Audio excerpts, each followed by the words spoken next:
cómo estamos tan expuestos a tantas dietas y por qué tan poca gente pues llega a vosotros a las consultas y cuando llegan quizá ya han hecho 27 dietas distintas y ninguna les ha funcionado. La mayoría de estos pacientes sigue sin supervisión profesional, sin evidencia científica. Entonces, puede acarrear riesgo de déficit de nutrientes. Eso se ve en las analíticas que podemos revisar en consultas, se ve claramente que hay carencias de vitaminas, de macronutrientes. A ver, los productos 0% azúcar al final llevan aditivos, no sería la mejor opción. Uh-huh.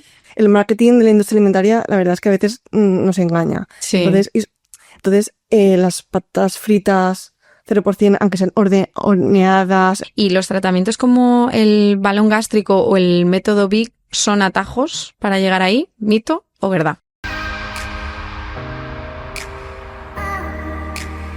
De dentro a fuera. Un podcast de salud y belleza de Ilai.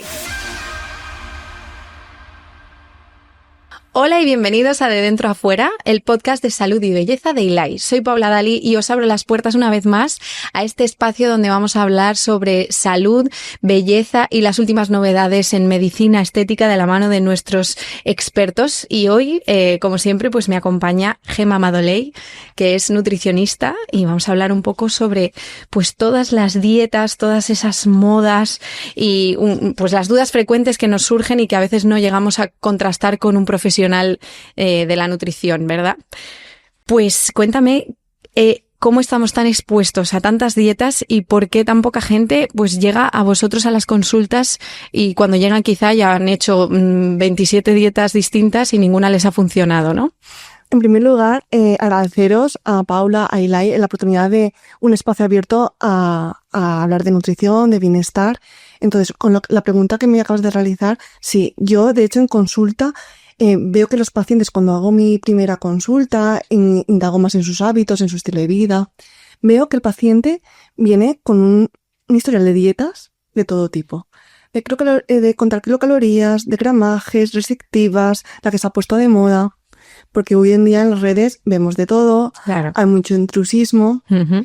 Entonces, una dieta se pone de moda, se viraliza y entonces es la que sigue el paciente. Entonces, eso puede acarrear una restricción importante y unos problemas de salud también en su salud, o sea, en su organismo.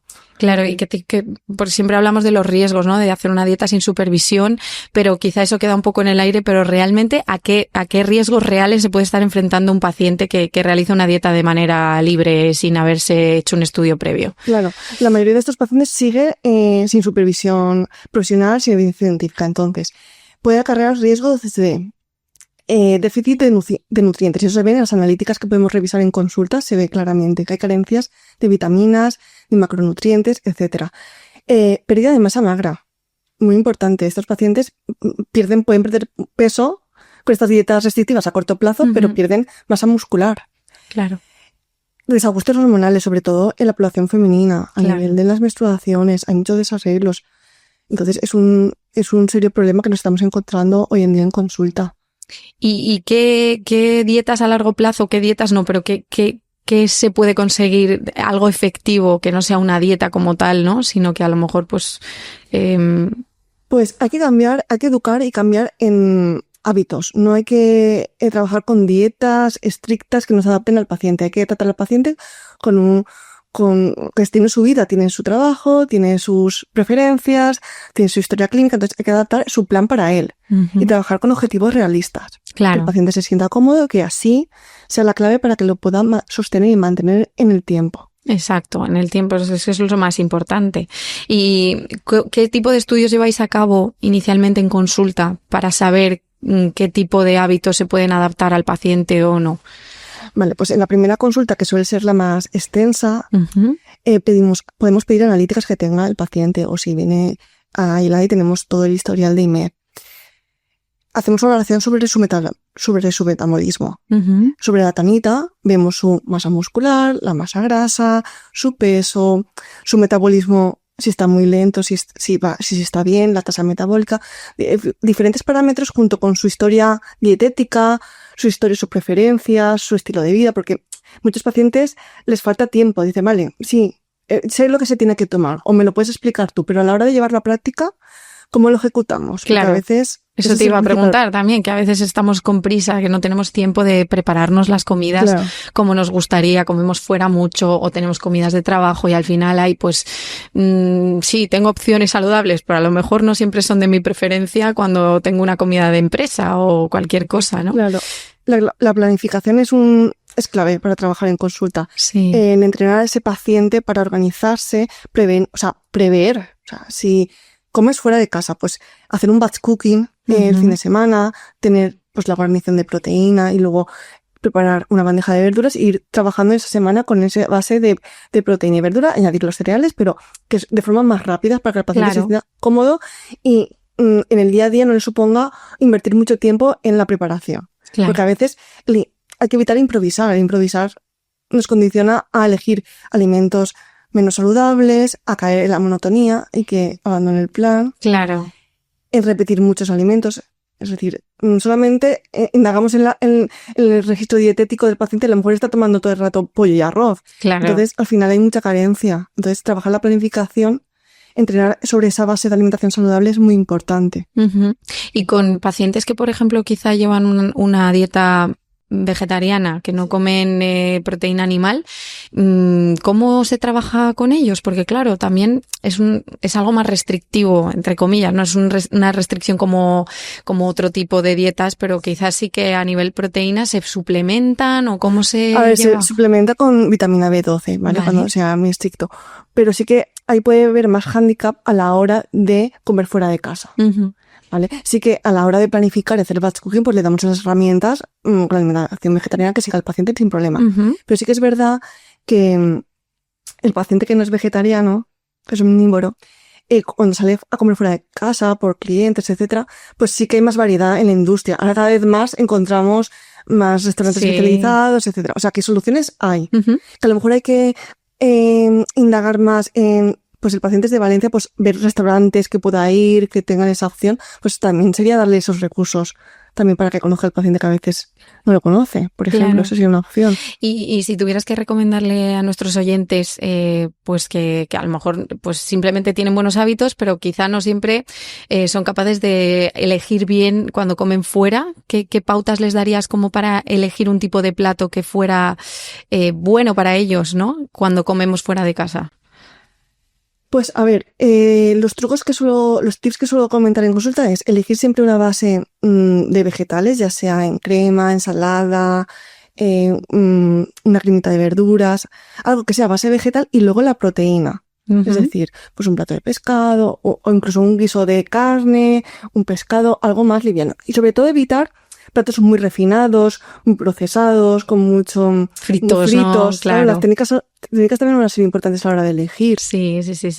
La bebida, que no hemos hablado de la bebida, pero la bebida también es importante, pues evitar refrescos, ir más al agua, que es la bebida de elección, pues cositas así, que parece que no, y parece que no estemos haciendo nada por comer fuera de casa, pero en realidad sí que estamos haciendo buenas elecciones. Claro. Y hablando de los refrescos que acabas de comentar, ¿qué opinas tú sobre los refrescos sin azúcar? Que al final están edulcorados y que, bueno, sí que juegan con el cero, ¿no? Por delante, pero que son realmente buenos o servirían para alguien que está intentando perder peso. A ver, los productos 0% azúcar al final llevan aditivos, no sería la mejor opción. Pero de vez en cuando, en un contexto pues esporádico, tampoco es del todo. O sea, no hay productos tampoco ni malos ni superalimentos. Es el conjunto de su alimentación. Entonces, no sería como decir al paciente, esta es una opción, pero si de vez en cuando te apetece, pues no pasa nada. Pero no son productos saludables porque llevan muchos aditivos, el gas inyectado, etcétera, etcétera. Claro. Y personas que, por ejemplo, que quizá pues, se toman una cervecita al día o un vinito al día. Este mito de es que un vaso de vino al día es muy bueno, que tenemos todos o que hemos oído en algún momento. Sí. ¿Es mito o es realidad? Es mito, completamente. O sea, quiero decir, no es bueno. No hay ninguna ración, por mínima que sea seguro con el alcohol. Vale. Entonces, no es bueno que a nivel de contexto social pues se permita una copita de vino, pues bueno, pero saludable no es. Vale. Tengo más mitos, pero me los guardo para el final. Hablando de, pues igual que hablábamos de cosas en redes sociales, que también nos ha venido bien, ¿no? Que quizá haya habido un boom con el batch cooking, que hay muchos vídeos de batch cooking explicando pues cómo adelantar todas esas preparaciones durante la semana, pues al fin de semana, para poder tener toda la semana luego libre y no estar siempre en la cocina. Pero también tenemos el hándicap de que también se han viralizado muchas dietas restrictivas que la gente está llevando a cabo sin control ninguno. ¿Y qué opinas sobre estas típicas recetas de rápido y saludable? ¿Son positivas o quizá también han hecho que mucha gente caiga en...? A ver, a mí las recetas saludables y rápidas me gustan. Sí. Siempre que sean supervisadas por un profesional, es decir, porque hay mucha receta que creemos que es saludable y no lo es. Uh-huh. Pero sí que existen alternativas en conserva, legumbres en conserva, que cojo 2 o 3 ingredientes y nos saca de un apuro, porque es importante tener ese plan B. Claro. O esos snacks saludables, si pasamos fuera de casa mucho tiempo, tipo frutos secos, una pieza de fruta, unas tortitas que sean solamente a base de maíz o de arroz. Claro. Entonces, hay productos que son procesados, que nos salvan de salvavidas, pero que son saludables. Y tenemos que, esos recursos que vemos de recetas fáciles y sencillas y saludables, sí, pero tienen que estar con el ok del nutricionista, dietista, para que, pues mira, porque muchos pacientes me dicen, Gemma, ¿he visto esta receta? Pues sí, pues es saludable. Pues no, mira, este ingrediente no es saludable, cambiemos por otro. Entonces, darle al paciente recetas saludables y sencillas para que en el día a día también pueda improvisar. Claro. Improvisar. Pues sí, está improvisando en ese día, ¿vale? Pero tiene a mano unos recursos que le puedan hacer la vida más sencilla. Claro, y al hilo de esto de saber qué alimentos sí nos sirven y nos sacan de un apuro y cuáles no, también yo creo que ha habido una demonización de ciertos alimentos, ¿no? Porque hay gente que piensa que los frutos secos, pues por tener muchísima grasa, son el enemigo, y las patatas fritas a lo mejor que están hechas al horno, típicas patatas que ahora dicen light o más, son buenas. Pero ¿qué tienes que opinar sobre esta demonización y angelificación de algunos alimentos? Cada cierto tiempo solemos demonizar un tipo de alimentos, sí. ¿no?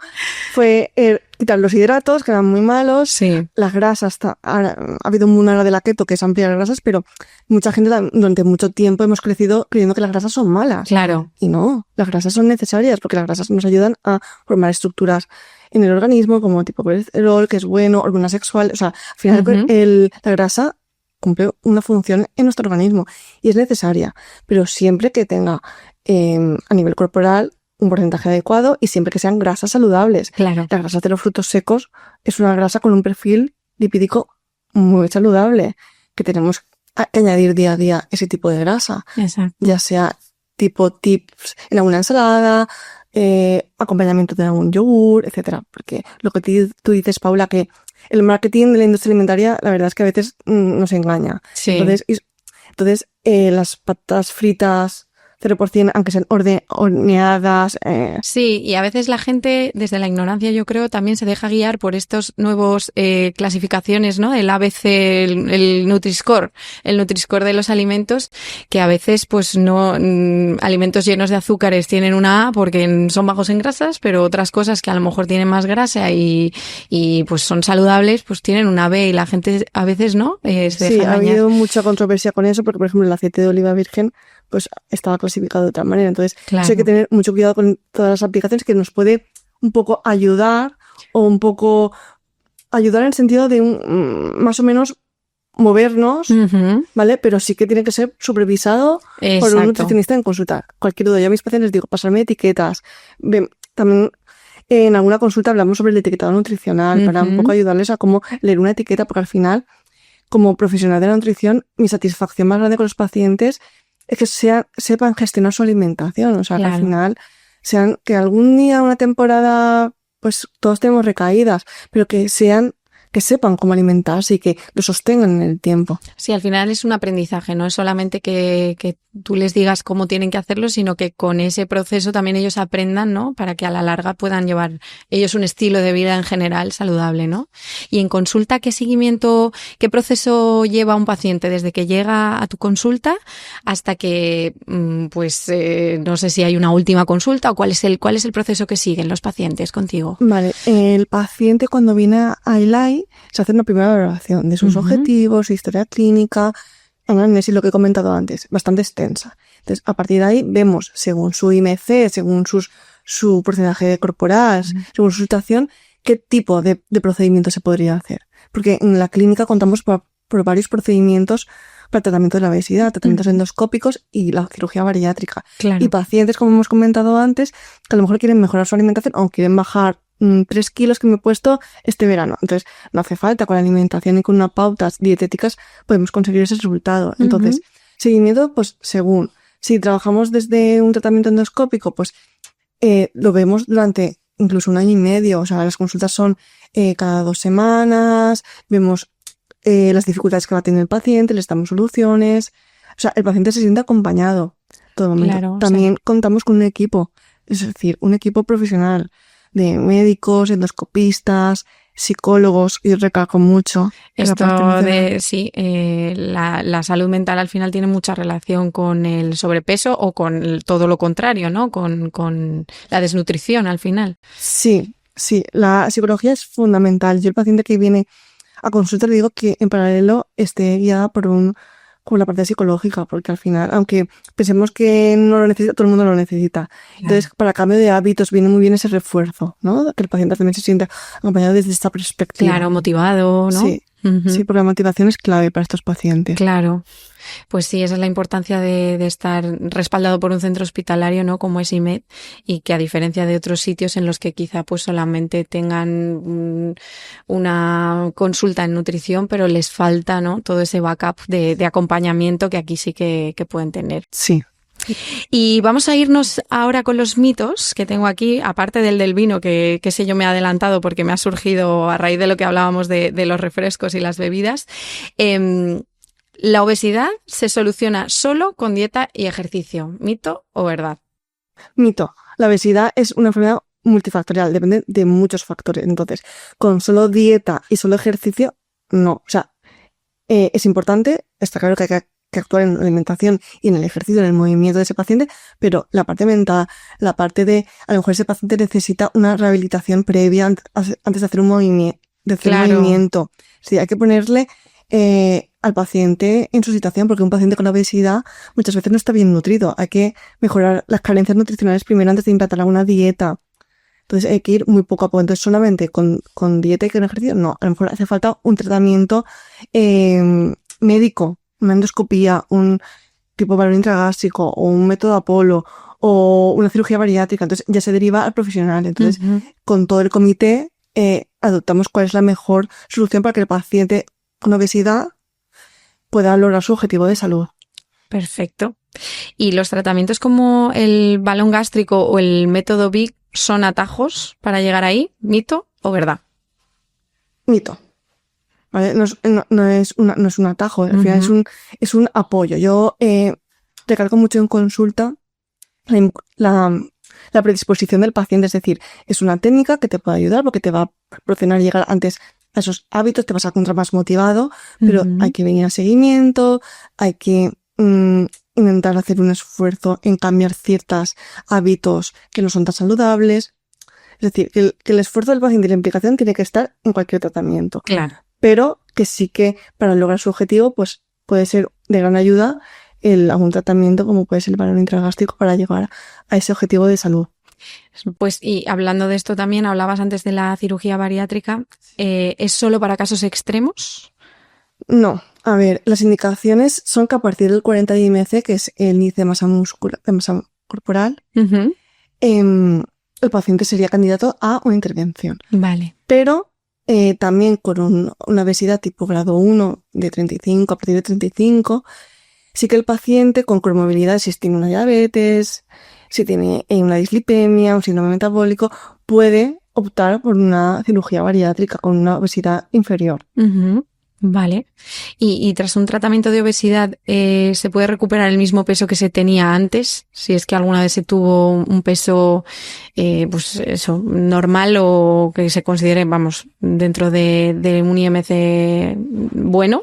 A ver, si el paciente ha venido a sus consultas, ha adoptado los hábitos, que hablamos mucho de los hábitos, que es súper importante, pues es muy raro que adquiera, o sea, es prácticamente imposible. Si el paciente que ha venido, que ha adoptado sus hábitos, que se mueve, que descansa, el descanso también es importante, Ujú. pues es improbable que vuelva a un efecto rebote, por así decirlo. Ahora, el paciente que piensa que con un procedimiento y haciendo lo que siempre ha hecho va a lograr, pues obviamente ese paciente tiene más papeletas para recuperar el peso. Obviamente, claro.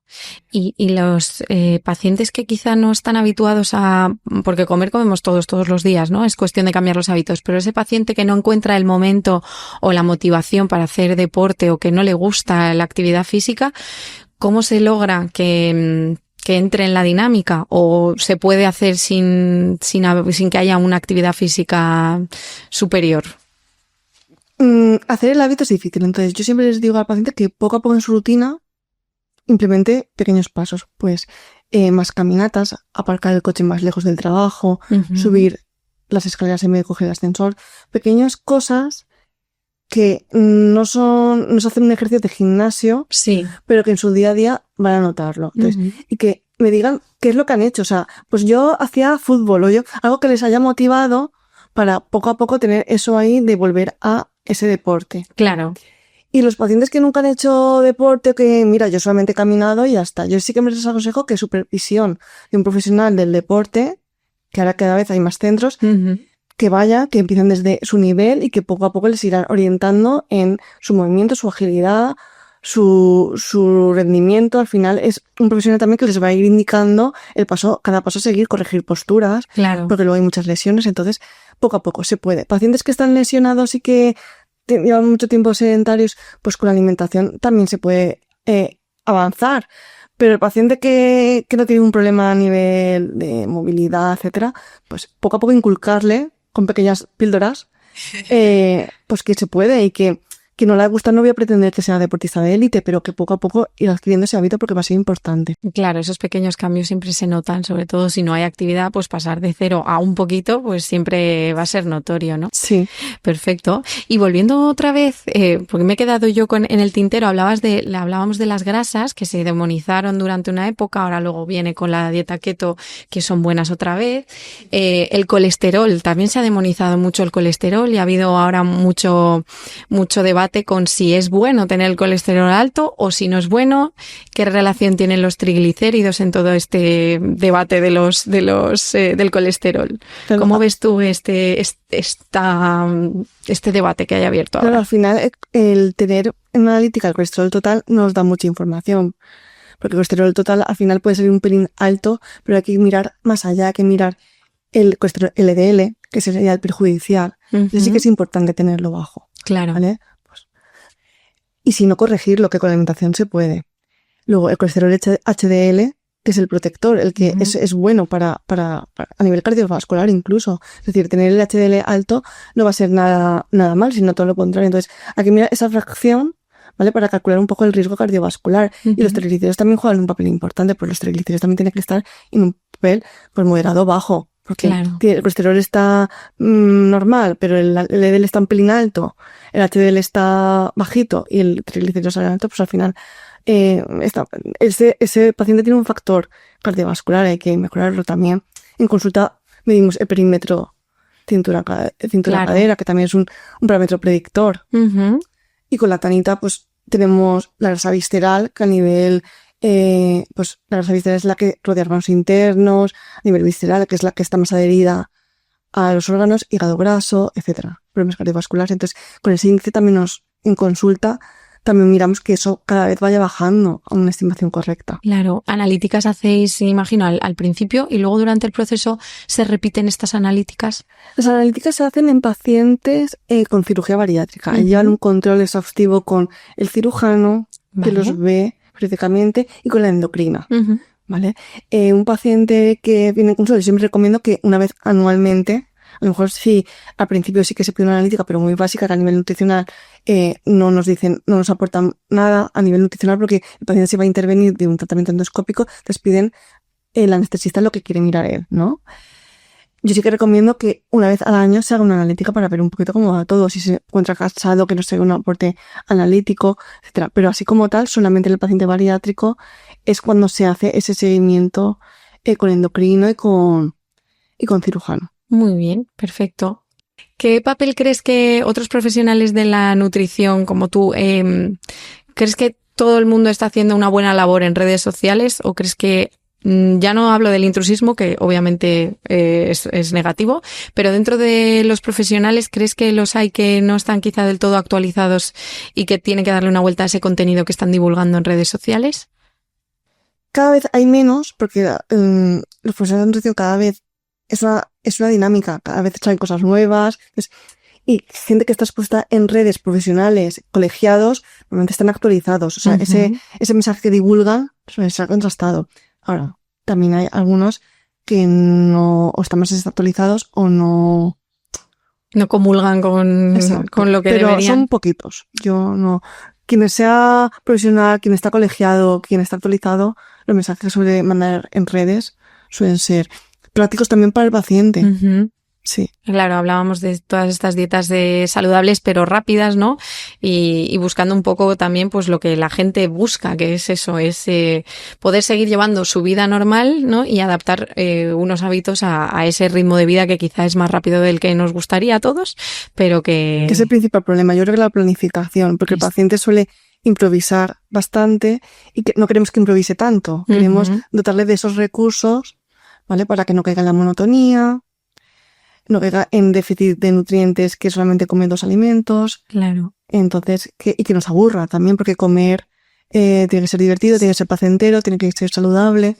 Y personas que tienen el gusto pues como más limitado, ¿no? Que quizá pues es que solo me gusta el pollo y la pasta. ¿Cómo lo sacamos de ahí? Porque claro, igual no disfrutan a la hora de comer y quieren perder peso, pero no pueden hacerlo porque se ven limitados. Es difícil, es decir, hay que ir poco a poco insistiendo y ser muy...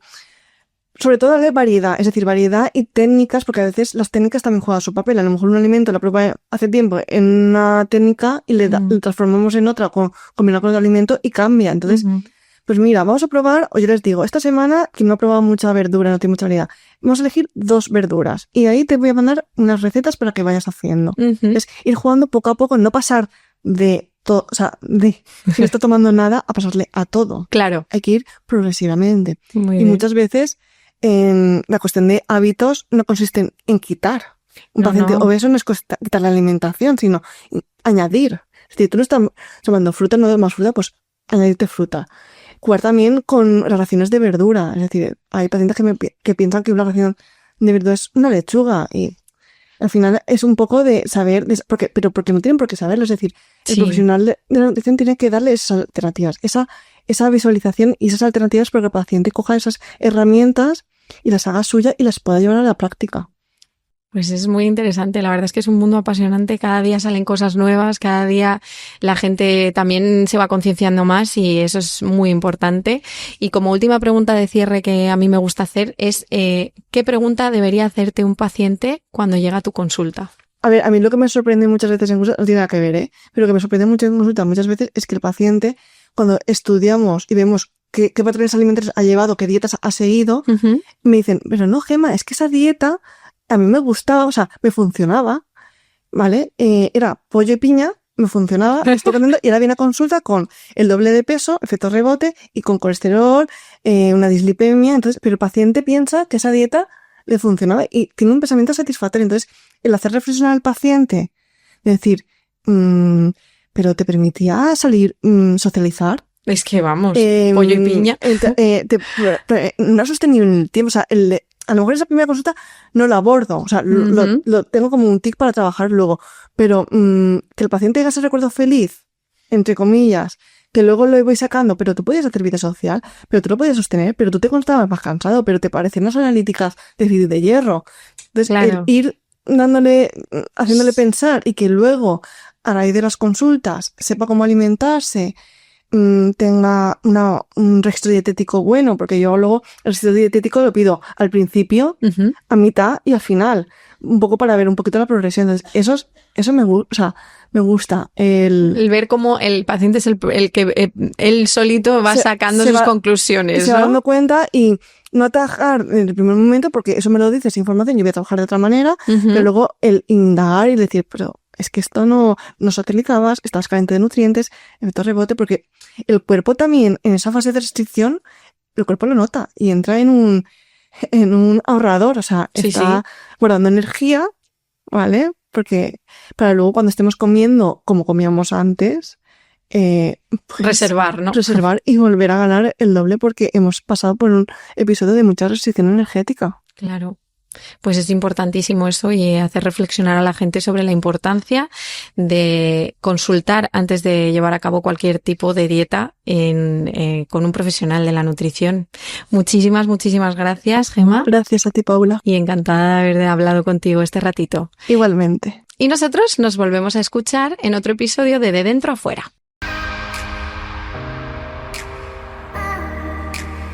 De Dentro a Fuera. Un podcast de salud y belleza de iLife.